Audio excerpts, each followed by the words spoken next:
Things of the earth and things of heaven.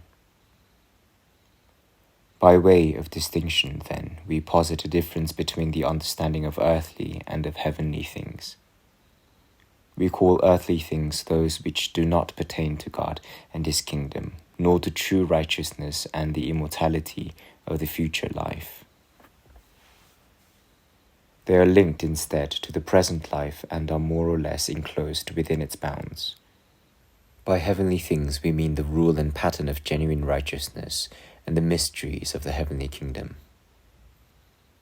The first sphere comprises the theory of government, methods of household management, the mechanical arts, philosophy, and all those other disciplines which are termed liberal. To the second sphere must be assigned the knowledge of God and of His will, and the rule by which we may model our lives according to His will. As regards the first sphere, we are bound to admit that since man is sociable by nature, he has a natural tendency to want to maintain and preserve society. Thus, we see stamped on the minds of all men common ideas concerning decency and social order. As a result, everyone recognizes that all human communities must be governed by laws, and that some concept of law is to be found in all men's understanding.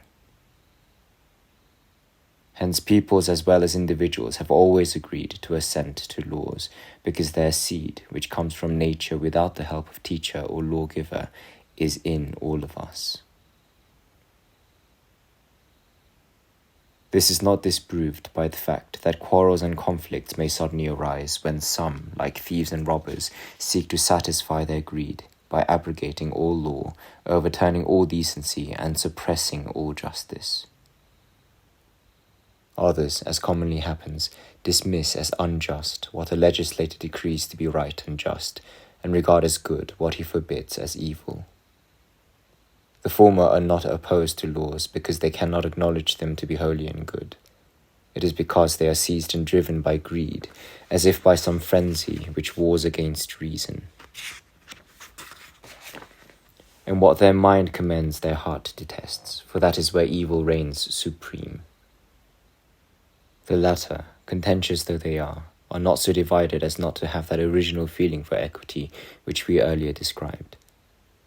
For since they argue among themselves over what the best laws might be, it is clear that they are on the whole agreed as to some general concept of fairness.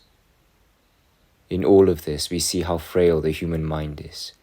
In setting out to follow the right path, it merely falters and trips. It is nevertheless undeniable that all men have in themselves a seed of political order, which amply attests that in managing our life here and now, none of us is without the light of reason.